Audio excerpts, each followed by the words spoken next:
আসসালামু আলাইকুম সুপ্রিয় দর্শক শ্রোতা। বহু জল্পনা কল্পনার অবসান ঘটিয়ে বিএনপির ভারপ্রাপ্ত চেয়ারম্যান জনাব তারেক রহমান বাংলাদেশে আসছেন। বাংলাদেশে কবে আসছেন সেই বিষয়টি নিয়ে কথা বলার আগেই আপনাদের কয়েকটি তথ্য আপনাদের সামনে একটু জানাই। আপনারা জানেন যে বিএনপির চেয়ারপারসন বেগম খালেদা জিয়া শারীরিকভাবে গুরুতর অসুস্থ। এই মুহূর্তে মোটামুটি ধরা যায় যে লাইফ সাপোর্টে তিনি আছেন। তার যে নিরাপত্তা, তার যে চিকিৎসা বাংলাদেশের অন্তর্বর্তীকালীন সরকারের পক্ষ থেকে যতটুকু সম্ভব সর্বোচ্চটা দেওয়ার তারা চেষ্টা করছেন। তার সাথে সাথে ইতিমধ্যে একটি সংবাদ আপনারা দেখেছেন যে খালেদা জিয়াকে রাষ্ট্রীয় অতি গুরুত্বপূর্ণ ব্যক্তি হিসেবে একটি প্রজ্ঞাপন জারির মধ্য দিয়ে বেগম খালেদা জিয়ার নিরাপত্তার দায়িত্বে এসএসএফের যে নিয়োগ সেটা তারা করেছেন। তো এই এসএসএফের নিয়োগের সাথে সাথে বেগম জিয়ার নিরাপত্তা এবং জনাব তারেক রহমানের নিরাপত্তা এই দুটি মোটামুটি নিশ্চিত করার চেষ্টা করেছেন এই বর্তমান অন্তর্বর্তীকালীন সরকার। এরই মধ্যে আপনাদের আরেকটি সংবাদ দিই যে এই যে আজকে যে রাতটি বাংলাদেশে পোহালো বা সকালবেলা এখন হচ্ছে, এই গভীর রাতে কিন্তু বিএনপির যিনি মহাসচিব মির্জা ফখরুল ইসলাম আলমগীর তিনি বেগম খালেদা জিয়ার সুস্বাস্থ্য বা স্বাস্থ্যের যে খবর সেটা নিতে হসপিটালে গিয়েছিলেন মধ্যরাতে। তিনি তার খোঁজ খবর নিয়ে তারপরে আবার তিনি বাসায় ব্যাক করেছেন, এই সংবাদটি আমরা জানি। এর মধ্যে বিএনপির পক্ষ থেকে বিএনপির স্থায়ী কমিটির অন্যতম সদস্য ডক্টর জাহিদ খান তার বক্তব্য ছাড়া বিএনপি সাংবাদিকদের উদ্দেশ্য করে বলেছেন যাতে বেগম জিয়ার কোনো শারীরিক সুস্থতা অসুস্থতা উন্নতি হয়েছে অবনতি হয়েছে এরকম কোনো তথ্য অন্য কোনো মাধ্যম থেকে যাতে তারা প্রকাশ বা প্রচার না করে, শুধুমাত্র এই ডক্টর জাহিদ উনি যখন যে তথ্য দিবেন সেই তথ্যটি যাতে সংবাদ মাধ্যমে প্রচার করেন, এরকম কিন্তু একটি কথা বিএনপির পক্ষ থেকে জানানো হয়েছে।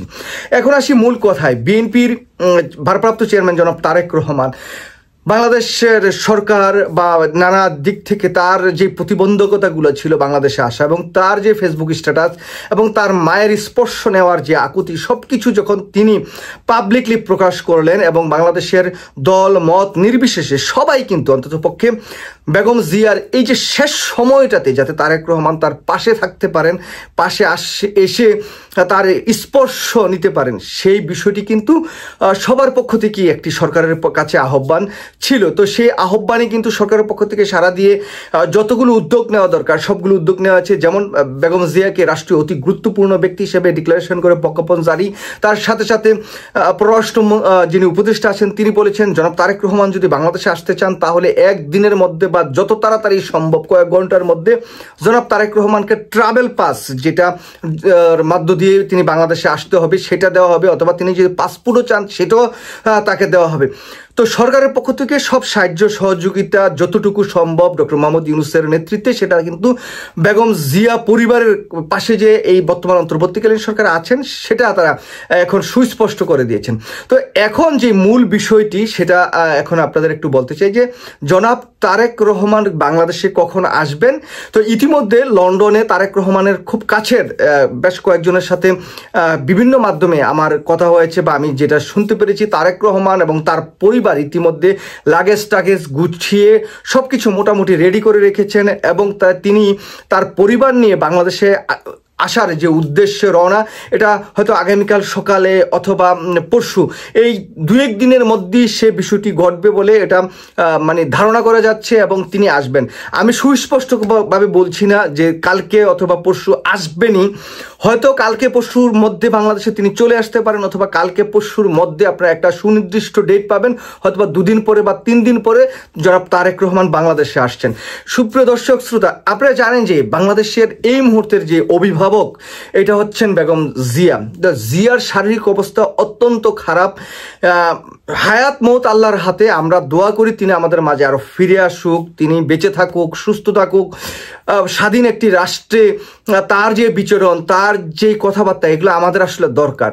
তার উপর যে অত্যাচার অন্যায়টা শেখ হাসিনা করেছে, শেখ হাসিনা পালিয়ে যাওয়ার পর এই বেগম জিয়া কিন্তু একটা বিন্দু পরিমাণ কোথাও কিন্তু শেখ হাসিনার বিরুদ্ধে প্রকাশ করেনি, বলেওনি। যদি শেখ হাসিনার বা আওয়ামী লীগের বিরুদ্ধে বেগম জিয়া একটা হুঙ্কার দিয়ে বলতেন অথবা তারেক রহমান একটা হুমকি দিয়ে বলতেন যে আওয়ামী লীগকে নিশ্চিহ্ন করে ফেলা হবে বাংলাদেশে, তাহলে কি হতো দেখুন।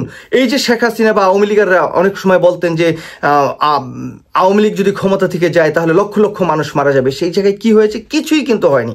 তো সেই জায়গায় বেগম জিয়া, তার পরিবার বাংলাদেশের রাজনীতিতে এখন একটা অভিভাবকের জায়গায় তারা পৌঁছেছেন। সেই জায়গা থেকে বাংলাদেশের মানুষ বা বাংলাদেশের যারা সরকার সবাই চান যে এই মুহূর্তে তারেক রহমান বেগম জিয়ার কাছে থাকেন। তো আমরা যেটা দেখছি যে এই যে বেগম জিয়াকে অতি গুরুত্বপূর্ণ ব্যক্তি হিসাবে ডিক্লারেশন করার মধ্য দিয়ে তার যে SSF এর নিরাপত্তা সবকিছু, এটাও কিন্তু একটা সিম্বলিক জায়গায় দাঁড়া হয়েছে যে তারেক রহমান যে 2-1 দিনের মধ্যে বাংলাদেশে আসবেন সেটা সুনির্দিষ্ট একটি দিক কিন্তু আমরা এই জায়গা থেকে অন্তত পাই। কারণ তারেক জিয়া এসে কিন্তু সরাসরি হসপিটালে যাবেন। তো হসপিটালের যদি নিরাপত্তাটা সেরকম না থাকে তাহলে তারেক রহমান যে উদ্বেগ উৎকণ্ঠায় আছেন তার নিরাপত্তা নিয়ে বা তার পরিবারের নিরাপত্তা নিয়ে, সেই জায়গায় কিন্তু তার নিরাপত্তা বিঘ্নিত হওয়ার সম্ভাবনা আছে। সেই জন্য সরকারের পক্ষ থেকে এই উদ্যোগটি নেওয়া হয়েছে এবং জিয়া পরিবারের যে নিরাপত্তা দেওয়ার যেই বিষয়টি সেটি সরকার কিন্তু অত্যন্ত গুরুত্বপূর্ণ আকারে দেখছেন।